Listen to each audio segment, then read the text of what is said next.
नमस्कार विद्यार्थियों।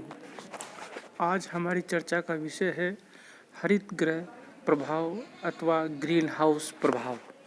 बीए प्रथम वर्ष भूगोल के द्वितीय पेपर पर्यावरण भूगोल का एक महत्वपूर्ण टॉपिक है जिस पर हम अपनी चर्चा करेंगे।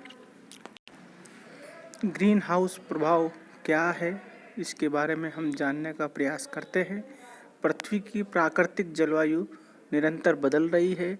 ग्रीन हाउस प्रभाव के द्वारा पृथ्वी की सतह गर्म होती है, किंतु अब इन गैसों के बढ़ने से और अधिक गर्म हो रही है।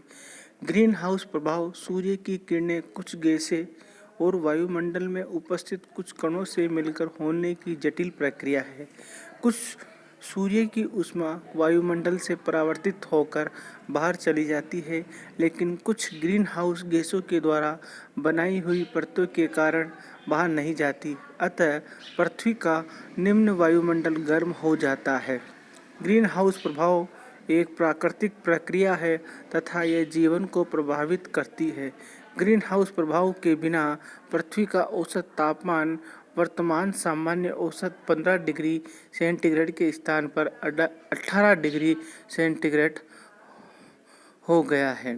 फिर भी वायुमंडल में ग्रीन हाउस गैस जैसे carbon dioxide, methane, nitrous oxide, ozone और जलवाष्प हेलोकार्बन की बढ़ी हुई मात्रा समस्या उत्पन्न करती है।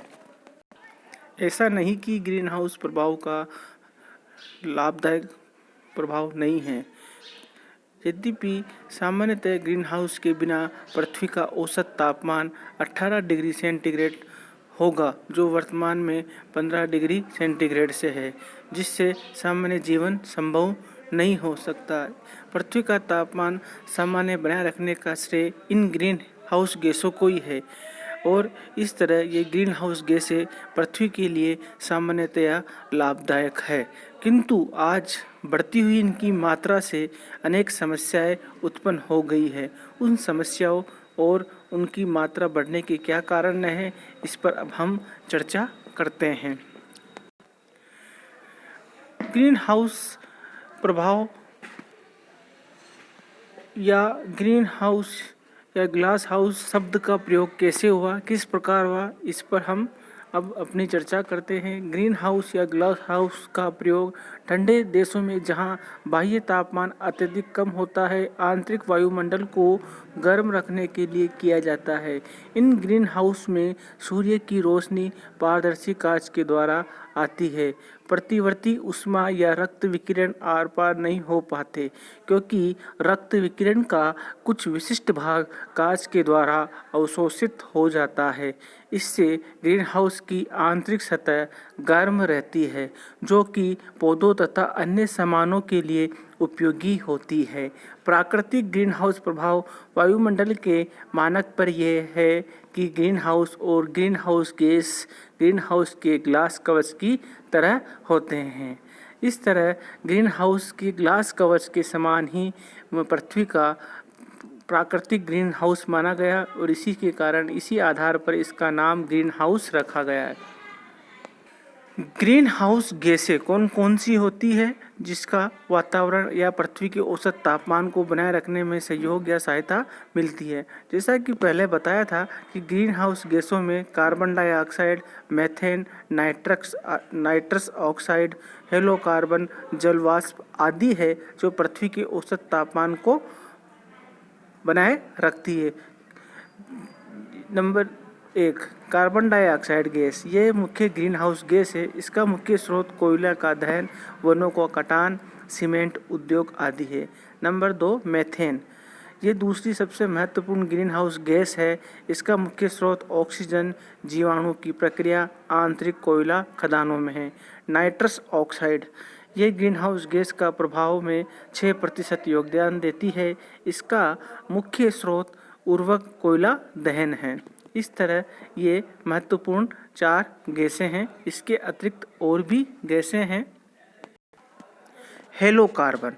हेलोकार्बन मानव उत्पादित रासायनिक यौगिक है, जिसमें हेलोजन परिवार के तत्व तथा कार्बन और अन्य गैसों से मिलकर हाइड्रोफ्लोरोकार्बन (HFC) पर कार्बन PFC और सल्फर हेक्साफ्लोराइड SF6 शामिल है।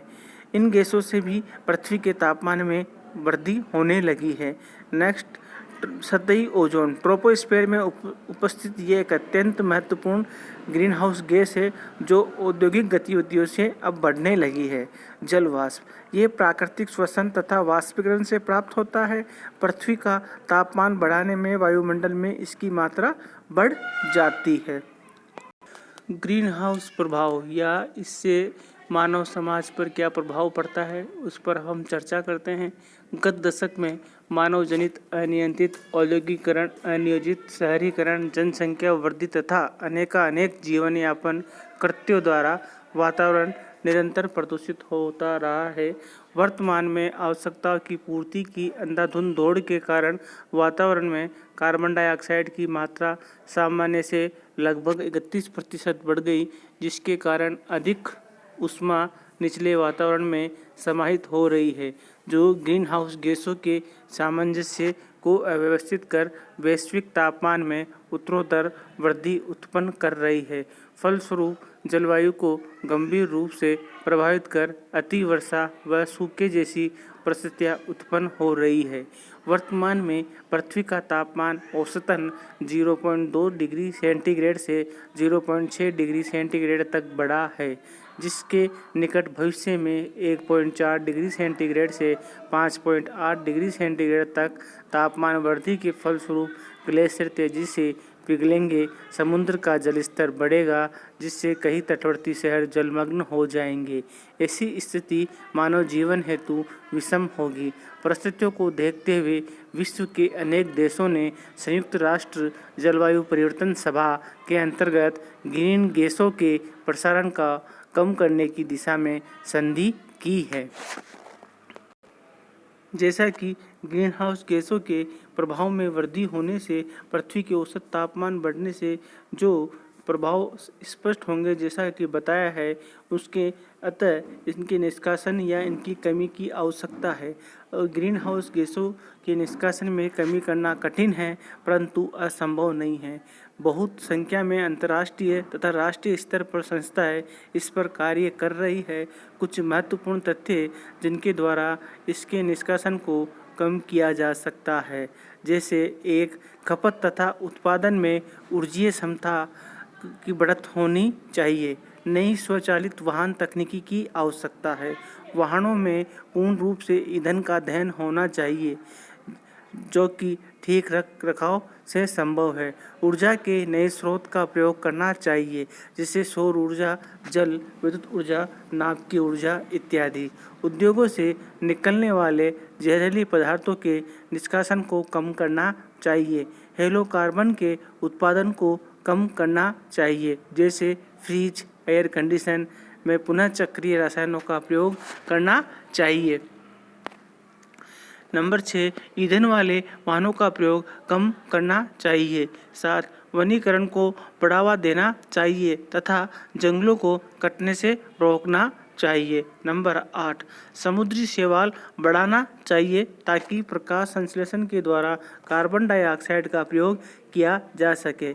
इस तरह उपरोक्त सभी प्रयास विभिन्न सरकारी तथा गैर सरकारी संस्थाओं के द्वारा किए जा रहे हैं, जिसका मुख्य उद्देश्य ग्रीन हाउस प्रभाव को कम करके उसके द्वारा उत्पन्न जटिल समस्याओं को रोका जा सकता है, जिससे गरीब, सामाजिक असमानता और पर्यावरण बचाव, मुख्य रूप से ग्लोबल वार्मिंग, हरित गृह प्रभाव जैसी समस्याओं से निपटा जा सकता है, ताकि एक बेहतर भविष्य बना सके। कुल मिलाकर इन हरित प्रभाव या हरित ग्रीन हाउस गैसों के कारण पृथ्वी के औसत तापमान में वृद्धि हो रही है। अतः इस तापमान में घटाने के लिए या इस तापमान को सामान्य रखने के लिए इन उपरोक्त उपायों का प्रयास करना चाहिए। धन्यवाद।